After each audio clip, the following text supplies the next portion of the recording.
My brother Mark looked me in the eye and said, "You're just jealous because you're too scared to take risks. You've been a boring engineer your whole life." "I'm building something." I said nothing. He was standing in my kitchen, arms crossed, chin raised. 38 years old, wearing a $600 leather jacket, smelling like expensive cologne. The golden child.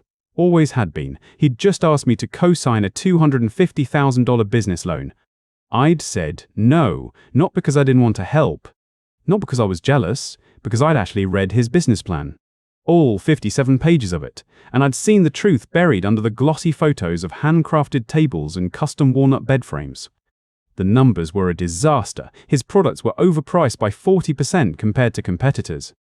His market research was a single paragraph that said, "Targeting affluent homeowners." His revenue projections assumed he'd sell 200 units in the first year, with zero marketing budget. It was a fantasy, I told him that, calmly. I said, "Mark, this plan has fatal flaws. You're going to bleed cash inside 6 months." He didn't hear a word. He just stared at me like I'd slapped his mother. "You've always been like this," he said. "Too careful, too scared, you think small." If you're enjoying this story so far, consider subscribing to Hidden Truth Revenge for more stories where quiet competence wins in the end. Now let me tell you what happened next. I closed my laptop and said, "I'm not co-signing." "I'm sorry, but I won't put my credit on the line for something that's going to fail." He laughed. A short, sharp laugh. "You'll regret this, David." Then he left. I didn't think much of it. Mark had always been dramatic. He'd storm off, cool down, and eventually we'd talk. That was our pattern, but this time he didn't cool down. He went straight to our parents' house, then to my aunt and uncle, then to the extended family group chat. Within a week, I was the villain. "David is bitter," Mark told them. "He can't stand that I'm trying to build something. He wants me to stay small like him." And they believed him. My father, Robert, called me on a Tuesday evening. His voice was soft, hesitant. "Son, Mark says you refuse to help him with his business. Is that true?" "I refused to co-sign a loan, Dad. The business isn't viable." "He says you're jealous." I paused. "I'm not jealous. I'm trying to protect him." "Maybe you should just support your brother," my father said. "He needs encouragement." I didn't argue. What was the point? They'd already made up their minds. My mother, Patricia, sent me a text the next day. 3 paragraphs about family loyalty and how I should be proud of Mark for chasing his dreams. I didn't respond. A week later, I wasn't invited to my cousin's graduation party. Linda, my wife, found out through Facebook. She showed me the photos. Everyone was there. Mark was in the center of every picture, arms around relatives, smiling. I wasn't in a single one. Linda said, "You need to do something, David." I said, "I'm going to." She looked at me. "What are you going to do?" I didn't answer. I picked up my phone. I found a number I'd saved years ago, just in case. A private investigator I'd met through a work contact. I called him at 7:58 in the morning, 2 minutes before he opened. He answered on the second ring. I said, "I need you to find out everything about a business called Mark's Mastercraft. I want the real numbers, not the ones he shows the family." He asked how far back I wanted him to go. I said, "As far as it takes." I said nothing, but that call wasn't to apologize. It was the first move. The PI's name was Derek. I'd met him through a legal consultant on a bridge project years ago. He handled due diligence for engineering firms, background checks, financial audits, the kind of work that required patience and a low profile. I sent him a 3-page summary of everything I had. Mark's business name, his LLC registration number, the address of his workshop downtown. I included the bank he used. I knew because he bragged about it at a family dinner, and the names of his 2 main suppliers. Derek called me back in 4 days. He said, "Your brother has some interesting financing." I was at my desk at work. I closed the door. "Tell me." He spoke in that calm detective voice. No drama. Just facts. Mark's Mastercraft has defaulted on payments to 3 suppliers in the last 8 months. 2 of them have filed liens against the business. One of them actually sued him in small claims court for $23,000. He settled out of court. I wrote it down. 23,000. Settled. "There's more," Derek said. He took out 2 high-interest loans from a commercial lender in the last year. One for $50,000, one for $35,000. The interest rates are extreme. 22% on the first, 24% on the second. He's been using those loans to cover cash flow gaps. That's not sustainable.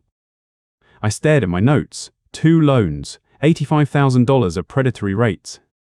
What about his investor? I asked. He told the family he had a major investor backing him. Derek paused. I heard him typing. There's no record of any outside investor, he said. No venture capital, no angel funding, no partnership filing. But there is a large cash infusion that came into the business account about 7 months ago. $60,000. It came from a personal savings account at a credit union. I knew the credit union. It's the one my parents use. Whose account? I asked. The account is joint. Robert and Patricia Chen. I set the pen down. My parents, their retirement fund. The one they'd spent 30 years building. I asked Derek to send me everything he had. The liens, the loan documents, the bank records showing the transfer. He emailed them within an hour. I read through them at my kitchen table that night. Linda sat across from me, reading over my shoulder. The numbers were ugly. Mark's business was bleeding money. $15,000 a month, minimum. The loans were just band-aids. The lawsuit proved he couldn't pay his bills. And my parents, my trusting, generous parents, had handed him $60,000 of their retirement savings. Money they couldn't afford to lose, Linda said very quietly. He lied to them. Yes, I said. He told them it was a safe investment. Yes, David, your parents don't know. I looked at the bank statement. The transfer was dated 5 weeks before Mark asked me to co-sign the loan. He'd already burned through their money before he came to me. He needed my signature because he knew the $60,000 wasn't enough. He knew the business was failing. He just wanted someone else to take the fall when it collapsed. I closed the folder. I had the proof: insolvency records, loan documents, liens, a settled lawsuit, and the smoking gun, the transfer from my parents' credit union account. But I wasn't ready to use it. Not yet. I was sitting in my home office on a Tuesday evening when my phone rang. The caller ID showed Mark's name. It had been 6 months since he'd talked to me. 6 months since he'd told the family I was a jealous coward who didn't believe in him. I answered. I said nothing. David! His voice was different. No bluster, no charm, just a flat, tired sound I'd never heard from him before. I need to talk to you. I'm listening. Can we meet? In person. It's important. Tell me what it's about, Mark. A long pause. I could hear him breathing. Then the words came out in a rush, like he was ripping off a bandage. The business is gone. I'm losing everything. I need your help. I didn't react. I just said, come over tomorrow. 7 p.m. He showed up on time for the first time in his life. No leather jacket, no expensive cologne, just a wrinkled polo shirt and eyes that wouldn't meet mine. He sat at my kitchen table and put his hands flat on the surface like he needed something solid to hold on to. I owe $180,000 to creditors, he said. Creditors, suppliers, the bank, they're coming after everything. My workshop, my tools, my truck, I'm facing personal bankruptcy. I let him sit in the silence. Linda stood in the doorway, arms crossed, watching. I need you to co-sign a restructuring loan, he said, just to give me time to sell off the inventory and pay people back. I already talked to a lender. They'll approve it if you sign. I didn't say yes. I didn't say no. I asked a question I already knew the answer to. What happened to your major investor? Mark blinked. What? The investor you told everyone was backing you. The one who believed in your vision. What happened to that money? He shifted in his chair. It wasn't enough. The business needed more capital to scale. How much did they invest? $60,000. And where did that money come from, Mark? His face went pale. He knew I knew. He just didn't know how. It doesn't matter where it came from, he said. The point is, I need a bailout. You're my brother. You have savings. You have good credit. Just sign the papers. I'll pay you back in 2 years. I stood up. I walked to my filing cabinet and pulled out a folder. I set it on the table in front of him. Here's what I found when I looked into your business, Mark. 3 defaulted supplier payments. 2 liens against your company. A $23,000 lawsuit you settled out of court. 2 loans at 22 and 24% interest totaling $85,000. And a $60,000 transfer from Mum and Dad's credit union made 5 weeks before you came to me asking me to co-sign. He stared at the folder. He didn't open it. Your business was losing $15,000 a month minimum, I said. You burned through Mum and Dad's retirement, then you came to me to keep the fire going. You didn't want an investor, you wanted a co-signer so you could keep your head above water for another 3 months. And when the whole thing sank, I would have been the one holding the bag. His jaw tightened. So what? You're just going to let me fail? You're going to let Mum and Dad lose everything because you're too scared to take a risk? I sat back down. I'll help you, Mark, but not the way you want. I laid out my offer. I would buy the business assets from him at a fair liquidation price, $40,000. I would take over the remaining inventory, the tools, the customer database. I would hire him as a sales manager at $50,000 a year, salary, with benefits. He would have a job. He would have a steady paycheck. He would not be bankrupt. He stared at me like I'd slapped him across the face. You want me to work for you, he said. You want to own my business and pay me like an employee. I'm offering you a way out, Mark, a real way. Not a loan, not a co-signature you can't afford to pay back. A job with a stable income. That's not help, that's humiliation. You're just trying to prove you were right. I'm trying to keep Mum and Dad from losing their retirement because of you. He stood up, his chair scraped against the floor. You've been planning this. You sat here, gathering evidence, waiting for me to fail so you could rub my face in it. You're not my brother, you're a snake. Take the offer or don't, I said, but this is the only help you're getting from me. He walked to the door. He turned. You think you're so smart. You think you won, but you didn't save anything. You just stole my dream and made it yours. I'm not stealing anything, Mark. I'm buying what you threw away. He slammed the door behind him. I sat at the table for a long minute. Linda came over and put her hand on my shoulder. He's going to call back, she said. No, I said. He's too proud, but I know someone who will take 35. She looked at me. The trustee. I nodded. I pulled out my phone and dialed the number I'd saved from Derek's report. The bankruptcy trustee's office. I asked to leave a message expressing my interest in bidding on the assets of Mark's Mastercraft. I hung up. I didn't call Mark to tell him. Mark hung up on me. I didn't call back. Instead, I called the bankruptcy trustee. The trustee called back the next morning. A woman named Carol. She said there would be a sealed bid process. Deadline was 2 weeks out. I asked what the current offers looked like. She couldn't tell me, but she said interest was minimal. Most of the assets were specialized woodworking equipment. Not easy to move. I spent those 2 weeks doing something Mark had never done. Research. I went to 4 furniture stores in the metro area. I talked to owners. I asked what sold. I asked what margins looked like. I sat in a coffee shop with Linda and a notebook and mapped out a completely different business model. Mark had been chasing the high-end, $6,000 tables, $8,000 bed frames, products that took 3 weeks to build and sold once a month. He catered to a fantasy. I wanted to serve the real customer. The person who had $3,000 to spend on a dining table that would last 30 years. The person who wanted quality but couldn't afford prestige. I submitted my bid at 9 in the morning on the deadline day.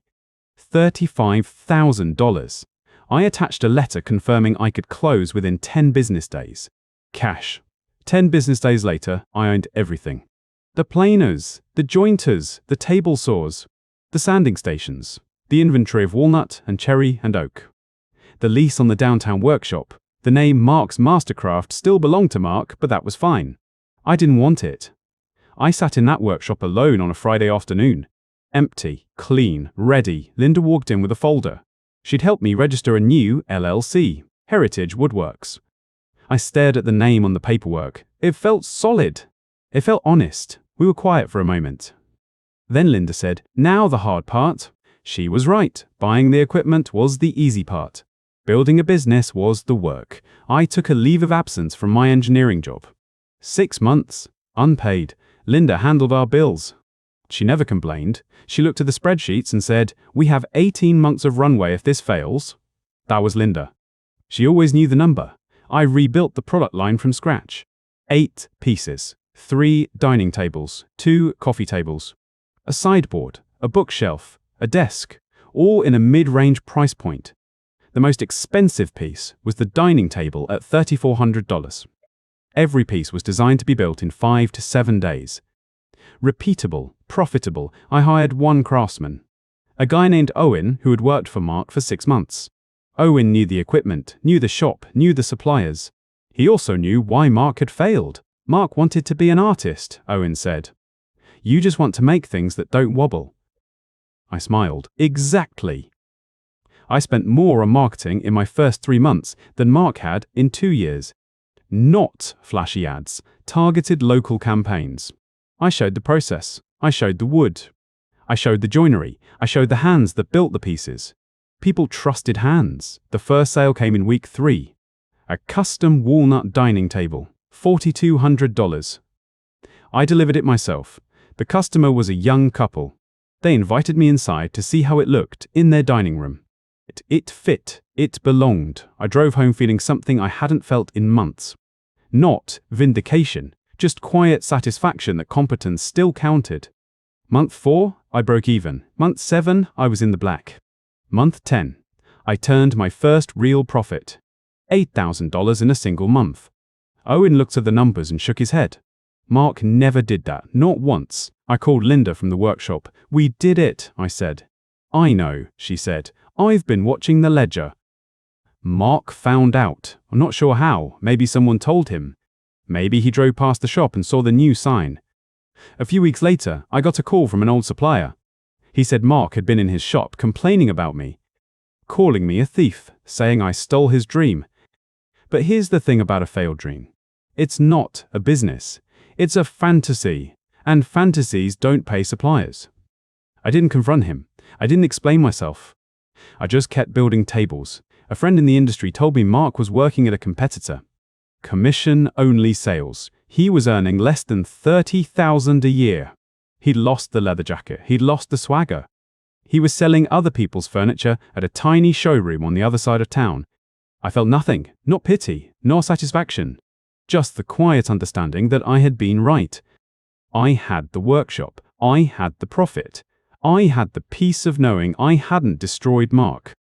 He had done that to himself, but the best part was yet to come. A family dinner where the truth would finally come out. The dinner was at my parents' house, 2nd Saturday of December 2024. Patricia had sent a group text, family dinner, 6 p.m. Everyone, please come. We need to be together. I almost laughed. Together. They hadn't wanted me together for 18 months. But I RSVP'd yes. Linda raised an eyebrow when I told her. Are you sure? She asked. I'm sure. I pulled the folder from my home office. Jay! 3 years of records, bank statements, lien documents, the PI's report, the transfer from my parents' credit union. Everything. Linda kissed my forehead. Make it count. I drove alone. Linda stayed home. She said some battles had to be fought solo. She was right. My parents' house looked the same. Same beige siding, Sam air on the front porch. Same everything, but nothing felt the same. I walked in at 6003, 3 minutes late by design. I wanted to arrive after the small talk. My father Robert was in the kitchen, stirring a pot. My mother Patricia was setting the table, and Mark was already there, sitting at the dining table with a glass of wine. He looked smaller. The leather jacket was gone. The expensive cologne was gone. He wore a cheap button-down that didn't fit quite right. David, he said, flat, no warmth, Mark. My father looked at me with tired eyes. Glad you came, son. My mother hugged me.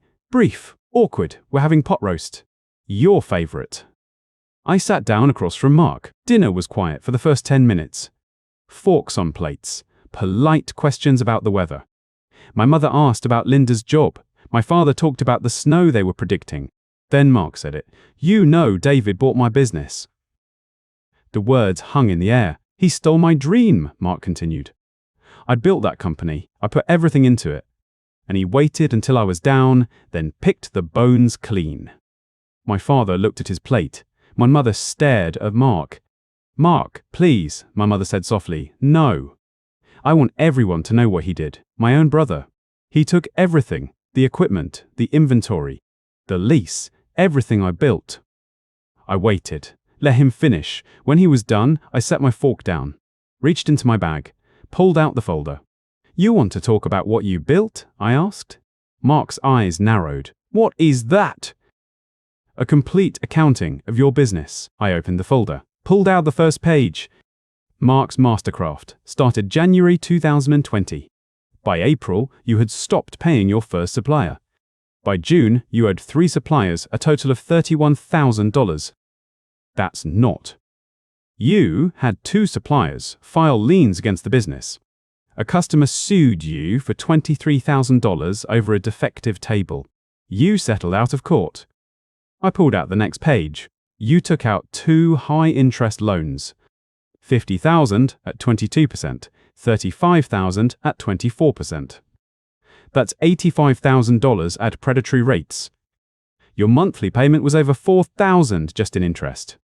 Mark's face was white. Your business was losing $15,000 a month.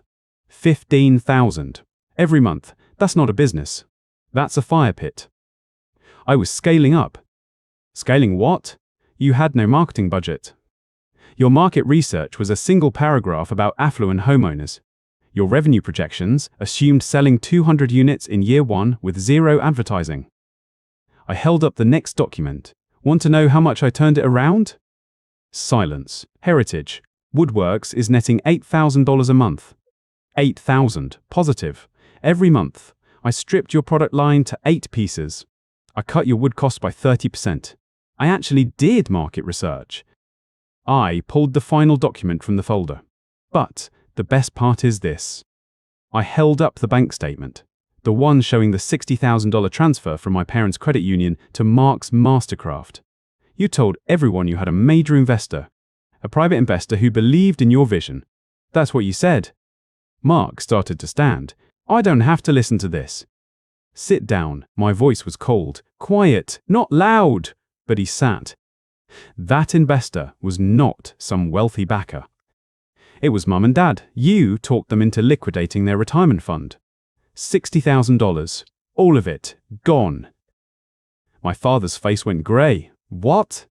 You transferred it 5 weeks before you asked me to co-sign. That's why you didn't mention it in your pitch. Because you'd already burned their money and needed mine. Mark was shaking now. It was a loan. I was going to pay them back. When? When the business was losing $15,000 a month. When you had defaulted on every payment you ever made. My mother had tears streaming down her face. Robert, did you know about this? My father shook his head. He said it was a safe investment. That he had a lead on a major client. That we'd see returns within 6 months. Did you sign anything? My father looked at Mark. I trusted him. He lied to you, I said. He lied to everyone. He told you I was jealous. He told you I was bitter. He told you I didn't believe in him. I looked at Mark. I believed in the truth. And the truth was your business was a 17-month hole with no bottom. Mark's hands were flat on the table, white knuckles. I didn't steal your dream, I said. I bought the wreckage of your failure. I built something real out of the rubble you left behind. My mother was sobbing now. My father sat frozen. Mark stood up. This isn't over. Yes, I said, it is. He grabbed his jacket, walked to the door, stopped with his hand on the handle. You'll pay for this, David. I already did.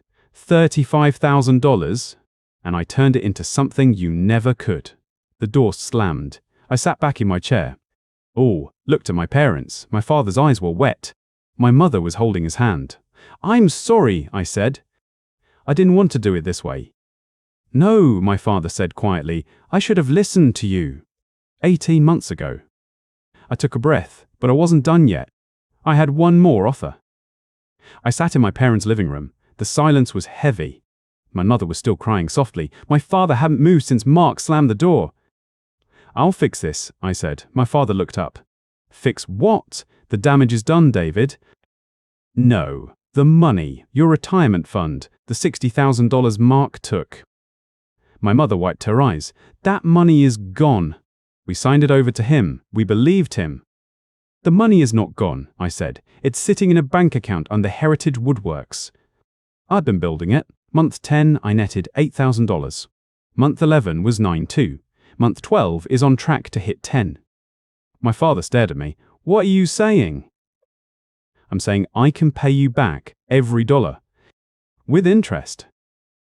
I pulled out a notebook from my jacket, opened it to a page I'd prepared 2 days before. Here's my offer.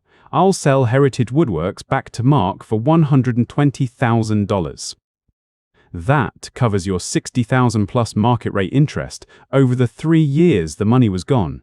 The remaining balance covers my investment and the equipment. My mother's voice cracked. You'd sell in the business? I offered. He doesn't know yet, but that's the deal. He buys it for $120, or I keep it and pay you back myself. I called Mark the next morning. He answered on the third ring. His voice was flat. What do you want, David? I'm making you an offer, a clean offer. You buy Heritage Woodworks for $120,000. I hand you the keys, the client list, the supplier relationships. You run it. I walk away. Silence. Then a laugh, bitter, hollow. I don't have $120,000. You know that. Then borrow it. Go to a bank, show them the profit statements. Month 10 was $8,000. Month 11 was $9,200. That's a bankable business. I can't get a loan. My credit is destroyed. That's not my problem, Mark. You're doing this to humiliate me. I'm doing this to give you a way out. You don't want it. That's your choice. He hung up. I sat on my couch and looked at the phone. Linda came in from the kitchen. Set a cup of tea in front of me. He said no. He can't raise the money, I said. What happens now? I keep the business. I hire a manager. And I pay back my parents. I found Owen, my first hire, the craftsman who had worked for Mark for 6 months before quitting. He was 34 years old, steady hands, sharp eye. He knew the workshop better than I did. I need a general manager, I said. Salary plus profit share. You run production. I handle finances and sales remotely. He thought for about 4 seconds. You're serious? I don't joke about money, Owen. When do I start? Monday. I went back to my engineering job in January 2025. Not full-time, 3 days a week. The engineering firm took me back on reduced hours. I work projects from a desk in my home office. Linda tracks the business accounts. Owen sends me photos of finished pieces every Friday afternoon. The profits from Heritage Woodworks each month went into a separate account labeled RP, repayment. I automated the transfers. Every month, on the first business day, $4,000 moved from the business account into that savings account. Automatic, mechanical, no emotion. Month 1, $4,000. Month 2, $8,000. Month 3, $12,000. On month 15, the balance hit $60,000. I called my father. I have the $60,000, I said. I'm transferring it to your account tomorrow. He was quiet for a long time. Then I heard him exhale. You actually did it. I told you I would. David, I don't know what to say. Don't say anything, just accept the transfer. We took it out of our retirement. We believed Mark. We didn't listen to you. I know, but it's done now. You're whole. The money hit their account on a Tuesday morning. My mother called me that evening. Her voice was shaky. We got the deposit, $60,000. With interest, $13,000 in interest. It's 3 years at market rate. That's what you would have earned if the money had stayed in your fund.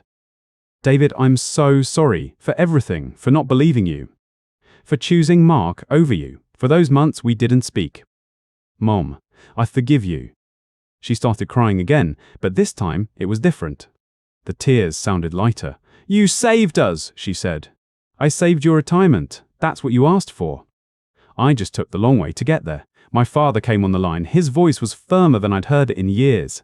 David, you taught me something. Character isn't about who talks the loudest. It's about who shows up when everything falls apart. Thank you, Dad. I mean it. You gave up 6 months of your career. You rebuilt a failing business. You paid us back when you had no obligation to. Mark never would have done that. I know. He's still out there, selling commission furniture. Making $30,000 a year. He called your mother last week. Asked if she could lend him $500 for rent. I didn't say anything. I told him no. First time I've ever told him no. How did he take it? He hung up on me. I smiled. Not a happy smile, a tired one. Give him time, Dad. He has to hit bottom before he can climb back up. Is that what you're doing? Giving him time? I'm not doing anything. He has to do it himself. I can't fix him. I can only fix what he broke. That night, I sat on my back porch with Linda. The air was cool. August 2026, 18 months since the dinner. 18 months since Mark walked out of my parents' house. You did it, Linda said, not alone. You did the hard part. You didn't destroy him. You just let him destroy himself. I looked at the stars. He'll come around eventually. Or he won't. I can't control that.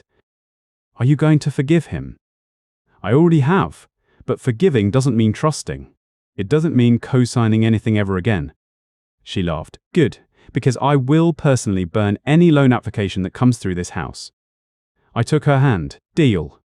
A week later, my phone buzzed. Unknown number. I almost didn't answer, but I did. David. It's Mark. I waited. Listen, I know I haven't had the guts to call you, but I wanted to say you were right about everything. Go on. The business, the plan, the loans, the investors, all of it. I lied. I lied to everyone, and you were the only one who saw it. I told myself you were jealous, but you weren't. You were just honest. I didn't say anything. I'm sorry. I'm sorry for what I did to Mum and Dad. I'm sorry for what I did to you. I'm sorry for the 18 months of silence. You didn't deserve it. Thank you, Mark. I know it doesn't fix anything. No, but it's a start. Can we try again? I don't mean business. I mean brothers. I took a breath. Let it out slow. We can try. But I need you to understand something. I will never co-sign a loan for you. I will never lend you money. I will never guarantee anything. That part of our relationship is done. I understand. And I will help you find a stable job, a real job. Something with a salary and benefits, not a gamble. A job. He was quiet for a moment. You'd do that? I'll make some calls, but you have to show up. Actually show up, no excuses. I will, I promise. Good, then we'll start there. I hung up, looked at my phone, a new call from a different unknown number. I let it ring. Some bridges take time to rebuild. Some don't need to be rebuilt at all, but the ones that matter, the ones you walk across with the people who never left, those you maintain. Heritage Woodworks was still running. Owen was managing it. The profits kept paying forward. Not to Mark. The call came a week later, not from Mark. From my father. He asked if we could talk. Just the two of us. I said yes. We met at a diner halfway between our houses. Old place. Cracked vinyl booths. Coffee that tasted like it had been sitting since breakfast. My father looked older than I remembered. His hand shook when he lifted his cup. He said, I should have listened to you. I didn't say anything. There was nothing to say. He said, your mother and I talked. We're not angry at Mark anymore. We're just disappointed, in ourselves mostly. I said, you believed him. He's your son. That's not a crime. It was $60,000, David. Our retirement. Your mother cried for 3 days after that dinner. I knew that. I had seen the bank statements. But hearing it out loud felt different. He said, she wants to see you. Both of you. She wants to cook Sunday dinner again. I said, I'll talk to Linda. We sat there for another hour, talked about nothing. The weather, my job, his garden. It was the most honest conversation we'd had in 2 years. Linda and I went to Sunday dinner. My mother hugged me at the door and didn't let go for a long time. My father shook my hand and held it. Mark wasn't there. Nobody mentioned him. 3 weeks later, my phone buzzed with a text from a number I didn't recognize. It was Mark. I know you don't want to hear from me, but can we talk? In person, no agenda, I swear. I showed Linda. She said, it's your call. I told him to come by the shop. He showed up on a Saturday morning, dressed in jeans and a plain t-shirt, no leather jacket, no cologne. He looked thinner, smaller. He sat on a stool near my workbench and looked at the tools. You kept the planers, he said. The heavy one was good. He nodded, stared at his hands. I'm sorry, he said. I mean it. I'm sorry for everything. I didn't say anything. He said, I lied to you. I lied to Mum and Dad. I lied to myself. I told myself I was chasing a dream, but I wasn't chasing anything. I was running away from the fact that I had no idea what I was doing. I said, that dream cost our parents their retirement. He flinched. I know. I think about it every day.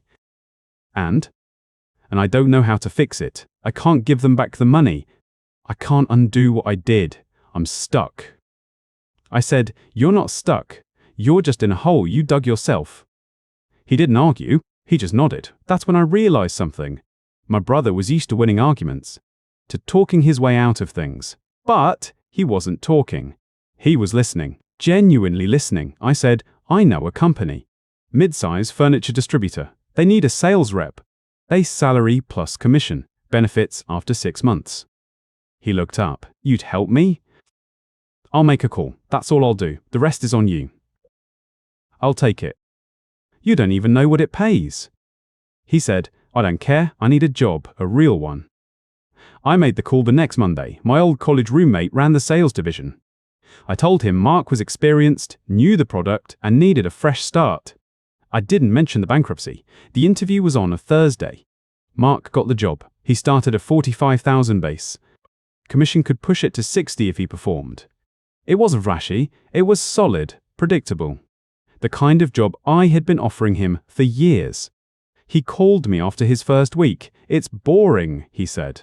Good. I mean it. I spend 8 hours a day on the phone. Cold calls, follow-ups, paperwork. Good, he laughed. A real laugh. I hated you for being boring, you know. I know. I don't hate you anymore. I said, we're not going back to where we were. You need to understand that. I know. But we can start from here. Okay. He didn't ask for money, not once, not for a loan, not for a cosign, not for a favor. He just showed up to work every day, called his parents every Sunday. Send me a text on my birthday. 1 year later, he took our parents out to dinner, paid with his own credit card, told them he was saving for a down payment on an apartment. My mother called me afterward, crying, happy tears. She said, "He's different." I said, "I know." "You did that." "No, he did. I just stopped carrying him." That was August of 2026, 18 months since the dinner. 5 years since the loan request. Heritage Woodworks was still running, still profitable. Owen managed it like he owned it.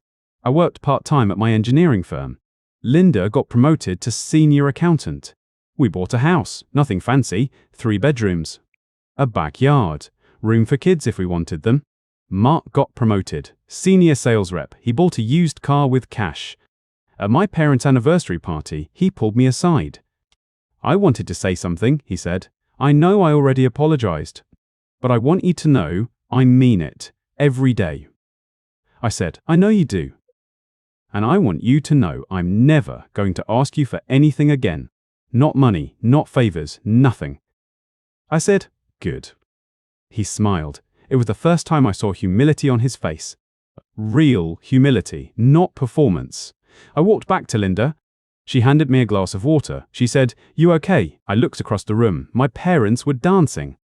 My brother was talking to a cousin. The sun was setting through the kitchen window. I said, "Yeah, I think we are." And that was it. No dramatic ending. No final showdown. Just a family learning to breathe again. Some bridges you repair. Some you build new from stronger material. And some you walk away from completely. But the best ones are the ones you maintain, day by day, with people who finally learn to meet you halfway. Thanks for listening. If this story hit close to home, drop a like and subscribe. I've got more stories where this one came from.